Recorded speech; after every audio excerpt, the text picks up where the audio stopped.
Segunda Epístola de Paulo aos Coríntios, capítulo 5, versos 11 a 17. Se for possível, tirar um pouquinho do eco e pôr um pouquinho de retorno aqui para mim. Assim nos diz a palavra do Senhor. Uma vez que conhecemos o temor do Senhor, procuramos persuadir os homens. O que somos está manifestado diante de Deus, e esperamos que esteja manifesto também diante da consciência de vocês. Não estamos tentando novamente recomendar-nos a vocês, porém lhes estamos dando a oportunidade de exultarem em nós, para que tenham o que responder aos que se vangloriam das aparências e não do que está no coração. Se enlouquecemos, é por amor a Deus. Se conservamos o juízo, é por amor a vocês. Pois o amor de Cristo nos constrange, porque estamos convencidos de que um morreu por todos. Logo, todos morreram. E ele morreu por todos, para que aqueles que vivem já não vivam mais para si mesmos, mas para aquele que por eles morreu e ressuscitou. De modo, de agora em diante, a ninguém mais consideramos do ponto de vista humano, ainda que antes tenhamos considerado Cristo desta forma. Agora já não consideramos assim. Portanto, se alguém está em Cristo, é nova criação. As coisas antigas já passaram, eis que surgiram coisas novas. Um marido, no meio da semana, chegou numa floricultura, disse para a atendente: olha, eu quero o buquê de rosas mais lindo que você puder fazer, porque eu preciso fazer uma surpresa para minha esposa.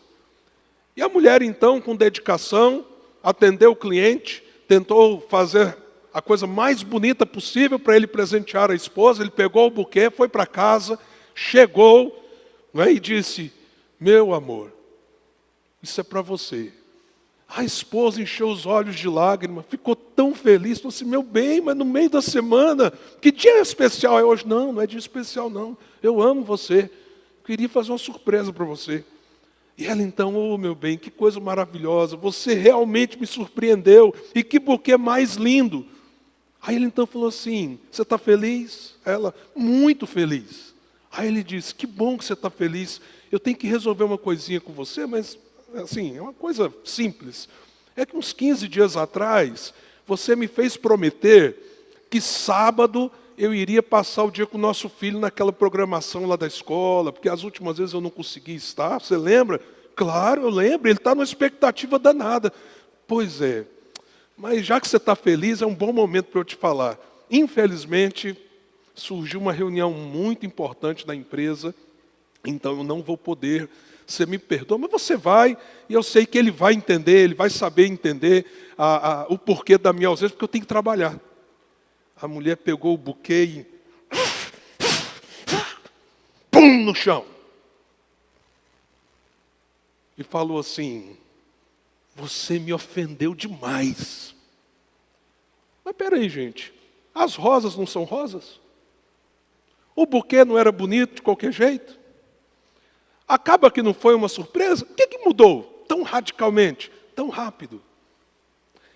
O que mudou é que ela entendeu a motivação do marido. Aquilo não era apenas rosas. Era uma tentativa de comprar a cessão dela, a compreensão dela, o aceite dela. O que motivou aquelas rosas não foi um ato de amor sincero, de paixão pela esposa. O que motivou foi uma tentativa de manipulação. Então você observe, um mesmo ato pode ter um significado completamente quando a gente olha para a motivação do coração. Quando a gente olha para o que está atrás do ato. Até alimentar alguém que tem fome pode revelar um coração bondoso, compassivo, como talvez revele alguém que use a própria fome para manipular quem é pobre. A questão da motivação do coração é algo central na nossa vida. É o que revela onde de fato a nossa mente e o nosso próprio coração está. O apóstolo Paulo, nessa segunda carta, ele está tentando responder, entre outras coisas, a uma questão que envolvia isso. Ele tinha escrito a primeira carta de Paulo aos Coríntios, foi uma carta dura, em que ele tratava aquela igreja em aspectos bem delicados, difíceis. Ele tem um relatório, provavelmente a partir de uma conversa com Tito, que era um dos seus auxiliares, e ele percebe que alguns falsos mestres começam a colocar em xeque qual seria a real motivação de Paulo na dedicação àquela igreja. E aqui então, qual é o dilema que ele tem? As pessoas estavam sendo questionadas sobre o coração do apóstolo. Se de fato ele fazia aquilo por uma motivação correta, quando ele se dedicou, quando ele ali plantou, pastoreou, quando ele se dedicou àquelas pessoas, será que a dureza dele na primeira carta é porque ele queria ser autoritário? É porque ele, na verdade, queria controlar aquelas pessoas? Ou por trás havia uma motivação genuína e necessária para com a igreja? É nesse ambiente que Paulo está, principalmente no capítulo 4 e 5, respondendo à dúvida e à inquietação que está dentro daquele rebanho. Qual era o coração de Paulo? Na verdade, no fundo, o que movia ele, o que fazia ele ser tão intenso, tão aguerrido, tão determinado e, ao mesmo tempo, às vezes, tão incisivo com a igreja? E aqui, depois de já ter falado de um certo modo, de maneira sistemática, sobre as suas reais motivações, no texto que nós lemos, nós temos quase que como um fechamento. Qual é a mentalidade que toma a vida deste homem, que motiva este homem, que move este homem? E aqui nós temos algo muito importante, porque isso nos envolve. Será que nós estamos sendo lançados por Deus neste mundo com as motivações corretas? O que te trouxe, por exemplo, nesta manhã, neste lugar de oração? O que te moveu até aqui? Será que o que tem movido você está fundamentado naquilo que deve de fato nos mover? Porque facilmente nós podemos apenas estar respondendo a uma motivação religiosa, muitas vezes fria, distante de um relacionamento com Deus. Às vezes um costume, uma tradição, mas a vida cristã, nós sabemos, é muito mais do que isso. E o apóstolo Paulo aqui, ele nos revela o que está por trás.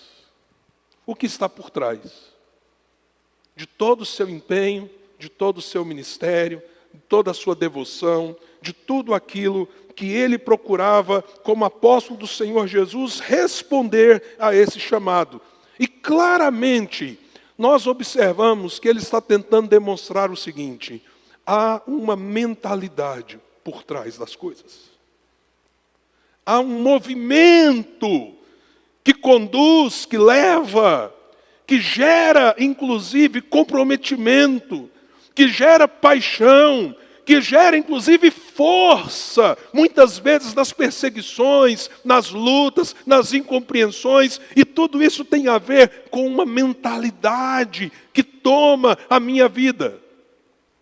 E essa mentalidade, ela diz respeito a Cristo, ela diz respeito a si mesmo, e ela diz respeito aos outros. Como eu vejo Cristo? Quem é Cristo para mim? Mas também, olhando para Cristo, quem eu sou? E à medida que eu entendo quem é Cristo, e encontro minha própria identidade, quem são as pessoas? Para que esse entendimento de Cristo, de mim e das pessoas, possa gerar o quê? A motivação correta para todo o empenho em torno de Deus e das coisas de Deus. E nesse texto, ele então introduz os versículos que nós lemos, dizendo: uma vez que conhecemos o temor do Senhor, uma vez que conhecemos o temor do Senhor, procuramos persuadir os homens. E depois ele, falando de Cristo, ele vai deixando mais claro para nós que temor é esse, que percepção é essa acerca de Deus. Quando então ele diz que uma vez que Cristo morreu, nós morremos também. Paulo, você deve se lembrar disso. Paulo vem de uma origem muito religiosa. Paulo foi um fariseu. Ele chega a dizer assim, um fariseu de fariseus. O que é um fariseu de fariseus? É um fariseu que liderava outros fariseus. Ele era um homem intelectualizado, cidadão judeu e romano ao mesmo tempo.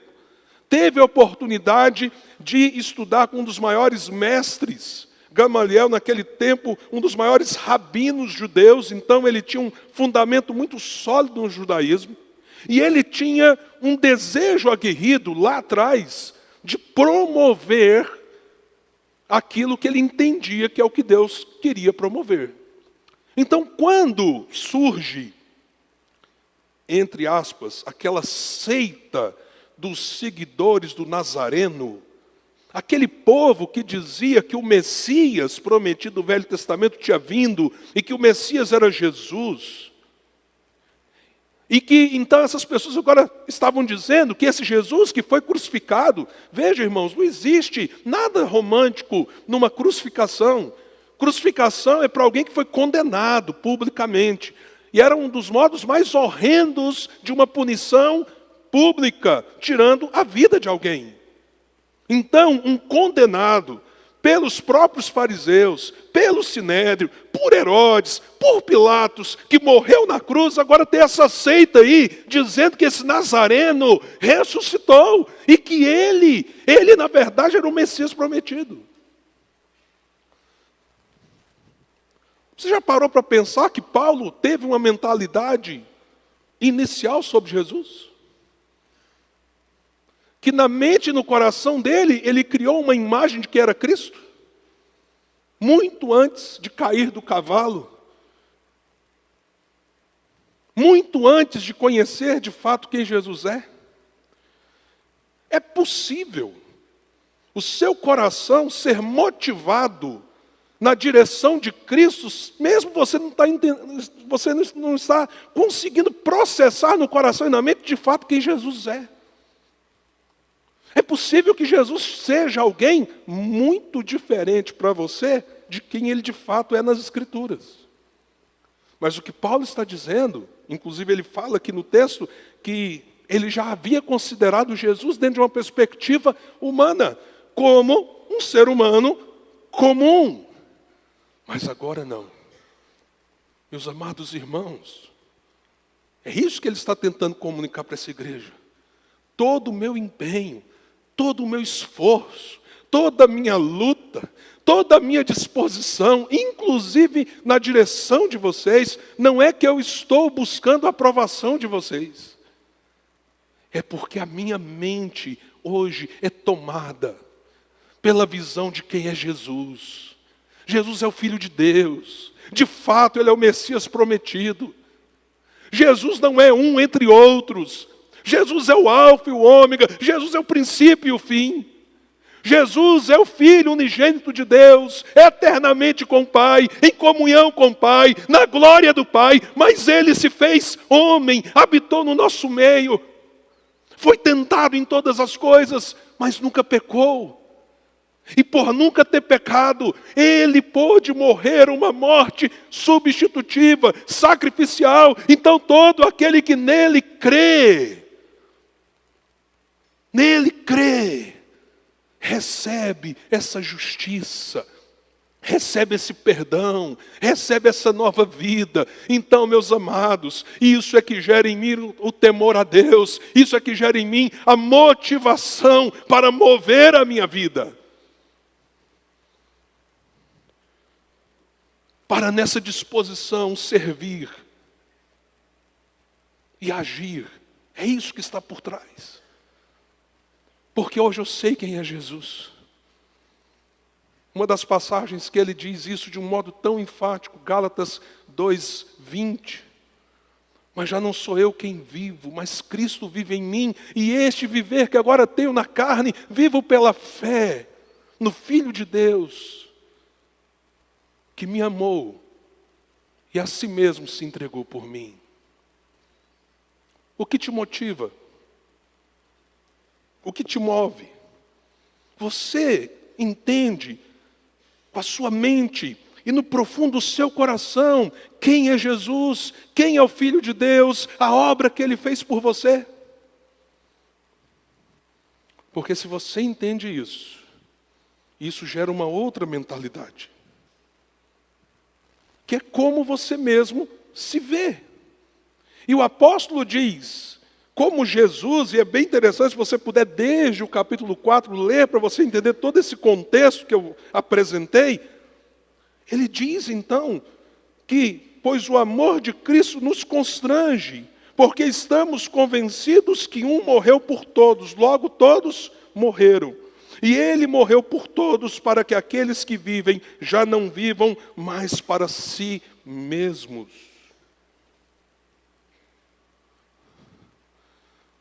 Vocês querem saber o que me motiva mesmo? É porque agora, sabendo quem é Jesus, entendendo quem é Jesus para mim, eu morri para mim e eu estou vivendo para Ele. Agora eu sei quem eu sou. Antes eu pensava, a gente poderia ouvir Paulo dizer isso, né? Que se eu fosse muito rigoroso com as coisas da lei, e se eu tentasse não desobedecer nenhum mandamento, quem sabe Deus poderia me receber, me aceitar. Mas nessa justiça própria, o apóstolo Paulo descobriu que ele era muito pior do que ele imaginava. Ele descobriu que impossível seria para ele mesmo oferecer para Deus uma moeda de troca, uma barganha. Precisou Deus fazer por ele aquilo que ele mesmo não podia fazer por si. Às vezes nós temos o nosso exercício religioso motivados por uma falsa sensação de que quem sabe a gente não é tão ruim assim, e quem sabe se eu for uma pessoa que vai à igreja, que lê a Bíblia, que às vezes ora e que faça isso ou aquilo, aí Deus irá me aceitar e me amar. Até porque tem tanta gente ruim nesse mundo aí, tem tanta gente pior do que eu. Mas essa é uma mentalidade que te afasta de Deus. Ela não te aproxima. E Paulo entendeu isso. Então, ele compreendeu a própria situação dele. Não é a minha disposição, empenho e rigor que poderia me levar a Deus. Só uma pessoa poderia me apresentar diante do Pai, e Ele fez isso, é Jesus Cristo. Então, se eu recebo Cristo, agora eu tenho vida em Deus. Se eu recebo Cristo, eu morro para mim mesmo, e agora vivo para Deus. Se eu tenho Cristo, a minha vida, seja a área que eu tiver de atividade, por exemplo, de trabalho, seja se eu tenho filhos ou não tenho filhos, sou casado, não sou casado, moro aqui ou moro acolá, não importa. Em Cristo agora a minha vida é motivada, é guiada, é potencializada para a glória de Deus, porque eu sou quem eu sou nele. Eu sou filho de Deus. Possuidor de uma nova história, de uma nova identidade. Então o que me motiva? Por que eu vou parar num domingo de manhã para cultuar? Porque eu quero glorificá-lo e exaltá-lo com os meus irmãos. Mas para que eu vou viver para Ele e não para mim mesmo? Porque eu entendi. Ele não é uma parte. Ele é tudo. Todo o significado de todas as áreas da minha vida. Tudo isso é redimensionado, é reencontrado, é repensado, é realinhado quando eu descubro quem é Jesus. Mas quando eu entendo quem é Jesus e a minha mente muda completamente por causa desse entendimento e dessa aceitação de quem Ele é, quando isso acontece comigo, eu mesmo sou mudado. A minha cabeça muda, o meu coração muda e necessariamente as minhas motivações mudam. E o que Paulo está dizendo é isso, irmãos. que me move. Porque hoje eu sei quem é Jesus. E eu sei quem eu sou em Jesus. E aqui então, ele nos mostra que essa compreensão de quem é Cristo, que gera esse temor do Senhor ao qual ele fala, o compromete a olhar para as pessoas também de um modo diferente. Ele diz assim, que esse conhecimento, por causa dele, desse conhecimento do temor do Senhor, o leva a procurar persuadir os homens. E mais embaixo ele diz que então já não dá mais para ver as pessoas como a gente via. Você já parou para pensar nisso? Se você teve um encontro genuíno com Cristo, a sua mente mudou, seu coração mudou, porque você agora sabe quem Ele é, sabe o que Ele fez por você. E aí sua leitura de você mesmo também mudou, porque agora você entende quem você é em Cristo, como filho, como servo, como mordomo, como alguém chamado para viver para a glória de Deus. Como você irá olhar para as pessoas da mesma forma?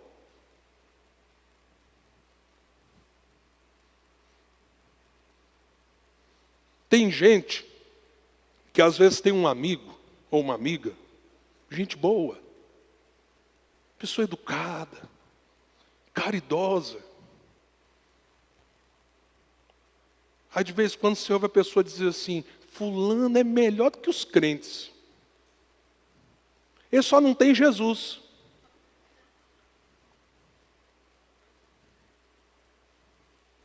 Você está entendendo o que você está falando? A educação, a boa maneira, a caridade, o carisma, isso não leva ninguém para a eternidade com Deus. Se fosse isso, a gente ensinava isso para as pessoas e Jesus não precisava ter morrido. E se você é tomado então por essa mentalidade, no fundo, o que você está dizendo? Que Jesus talvez seja importante para alguns, mas outros estão dispensados. Porque eles são bons em si mesmos. Mas se você entende o Evangelho, se você entende quem é Jesus, você entende o que Ele fez por você, você compreende qual é a situação do ser humano sem Cristo, você não pensa assim, só falta Jesus. Ao contrário, você entende, falta tudo. Falta tudo. E essa pessoa, por mais que ela possa, comparado a outros seres humanos, parecer ser até boa, mas ela não é santa e pura para ser recebida diante de um Deus santo e puro. Então, se ela não tiver o sangue de Jesus derramado sobre ela para o perdão dos seus pecados, ela está na mesma perdição do que um assassino, do que um estuprador, seja lá quem for, porque a condição espiritual é essa. Mas tudo isso a gente só consegue olhar assim, se a nossa mentalidade estiver centrada em Deus e no Evangelho. Quando eu percebo quem é Cristo, quando eu percebo e sei quem eu sou, mas eu também olho para as pessoas. E as vejo não mais a partir da perspectiva humana comum, mas a partir da espiritualidade, da realidade espiritual, de quem é, quem não é em Cristo. E aqui eu não estou dizendo se a pessoa frequenta ou não frequenta uma igreja, seja lá qual religião for, mas se ela teve um encontro genuíno com Jesus. Porque se gente boa, zelosa, obediente, fosse o suficiente para receber a glória de Deus, o apóstolo Paulo não precisava daquele encontro com Cristo no caminho de Damasco. Ele já era tão religioso, tão temente, tão dedicado, tão intenso. Mas o que ele entendeu?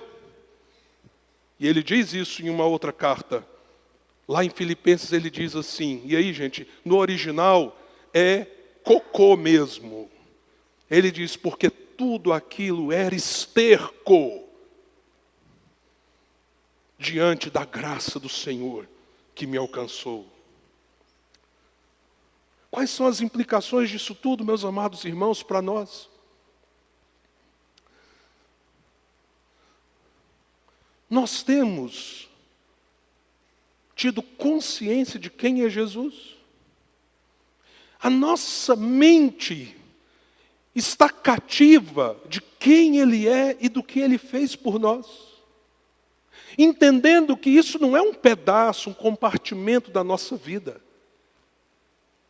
Porque Jesus não pode ser um compartimento da nossa vida. Ele não pode ser uma gavetinha do armário do nosso coração que tem um cantinho para Ele. Não.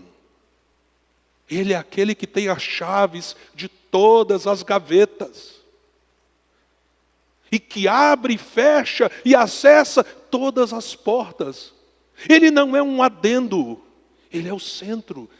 Jesus é isso para você. E a sua mentalidade, a sua leitura da vida, das coisas, está cativa dessa experiência com Jesus? Se é assim, e se você tem Jesus como Senhor e Salvador da sua vida, e entendeu a grande obra que Ele fez e está fazendo por você, como isso tem reconstruído sua autoimagem? Como isso tem feito você pensar em quem você é, em Deus, em Cristo Jesus? Como isso tem impactado a sua leitura do seu casamento? Não é? A Bíblia, por exemplo, diz que a gente tem que amar a esposa como que jeito, gente? Como Cristo amou a igreja. Então, se Cristo reconstruiu a minha mentalidade, agora eu preciso aprender a ser marido à luz do amor de Cristo. Eu preciso aprender a criar filhos à luz da instrução da palavra de Deus, porque eu crio na disciplina e na admoestação do Senhor. Eu preciso fazer negócios entendendo que tudo pertence ao Senhor. Então eu tenho que ser um bom mordomo daquilo que Deus pôs nas minhas mãos. Entende? Então quando Cristo é o centro da nossa mente, do nosso coração, todas as outras motivações, elas vão se rendendo. Aí a gente entende por que o texto que nós lemos diz que a gente morre com Jesus, para viver com Ele. E nós sabemos que o sacrifício necessário para a nossa salvação foi cabal, foi perfeito. Mas agora nós temos uma jornada espiritual em que, com essa mente, sabendo quem é Jesus, sabendo quem a gente é, olhando para as pessoas à luz desse filtro, da minha experiência com Cristo, da minha vivência com Cristo, aí eu entendo. Eu tenho uma luta diária, não para ser salvo. Porque se eu tenho Cristo, eu já recebi o perdão dos meus pecados. E eu já tenho uma vida com Deus. Mas eu tenho uma luta para crescer nesta vida, amadurecer nesta vida e me render a cada dia. Porque eu ainda tenho motivações equivocadas, pensamentos equivocados, vontades equivocadas. Então é morrer para mim, para viver para Cristo. E aí, a gente começa a olhar para as pessoas de um modo diferente. Sabe aquela pessoa que todo mundo diz, esse não tem jeito não. Esse aí, ó. Pau que nasce torto, morre torto. A gente entende o mundo pensar assim. Mas se você tem uma mente centrada em Cristo, no Evangelho de Jesus, você sabe, se esse cara tiver um encontro com Cristo, ele vai ser uma nova criatura. Um dia essa história dele vai passar. Tudo vai ser feito novo, porque Jesus pode fazer isso na vida de gente torta. Aí você olha para as pessoas de um modo completamente diferente. E aquele que se sente tão reto, tão bom, tão honesto, você começa a orar, ô Senhor, tem misericórdia. Ele não entendeu que nada disso vai transformá-lo numa nova criatura e num filho amado pelo Senhor, porque ele precisa de Cristo, como aquele parente complicado e torto que tem na nossa família. Os dois precisam da mesma salvação. E você para para olhar as pessoas de um modo completamente diferente, como Paulo diz. Eu não considero mais os homens a partir de uma perspectiva humana. Que nessa manhã, o nosso coração se volte para Cristo. Que a nossa mente seja renovada no Senhor. Que ao sermos renovados, você celebre quem Jesus é para você, porque é disso que vem a sua nova identidade. E assim, se o Jean está em Cristo, coloque o seu nome nessa frase. Ele é uma nova criatura. As coisas antigas passaram, as coisas estão sendo feitas novas. Se você até aqui não entendia isso, então renda o seu coração a Cristo. E à medida que você ver as pessoas, conviver com as pessoas, peça para Deus: Senhor, me ajude a ver as pessoas a partir da ótica do Senhor, não a partir do olhar humano, porque o olhar humano está cheio das piores motivações. E que assim, você possa dar essa notícia para as pessoas: se você estiver em Cristo, você vai ser uma nova criatura. Curva a sua cabeça e vamos orar. Senhor, nesta manhã, bendizemos o Teu nome, porque quando o Senhor nos leva aos pés da cruz, o Senhor reconstrói a nossa mentalidade. E o Senhor transforma as nossas motivações mais profundas, ó Deus.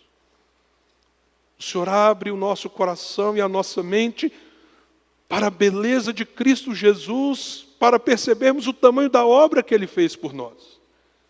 O Senhor, ó Deus, gera em nós uma nova identidade, agora como filhos, filhas amados pelo Senhor. E o Senhor nos ajuda a perceber o ser humano de um modo diferente, a amar, ó Deus, o pecador que tanto precisa de um encontro com o Senhor, com a Tua graça. Ó Deus, também essa nova vida, esse ser uma nova criatura, ó Deus, nos dá a bênção da gente poder se renovar e se renovar e se renovar. Coisas novas e novas e novas podem acontecer, Senhor. Então, nesta manhã, quem sabe, alguns dos Teus filhos e filhas está desmotivado, cansado. Senhor, derrama essa novidade de vida nesse coração. Traz esperança, traz alegria em Ti, traz um renovo da Tua graça sobre o Teu povo, sobre a Tua igreja. E nos ajude, Senhor, a sermos instrumentos de proclamação dessa nova vida que só Jesus pode dar. Clamamos por isso, Senhor, e pedimos: transforma a nossa mente. Como diz, ó Deus, o mesmo apóstolo em Romanos capítulo 12, que a gente tem que ser transformado na mente para experimentar a Tua boa, perfeita e agradável vontade. Senhor, revela a Tua vontade para nós. Renova então a nossa mente para a gente continuar crescendo nessa realidade. E que essa manhã sejamos fortalecidos no Teu poder. É a nossa oração em nome de Jesus. Amém.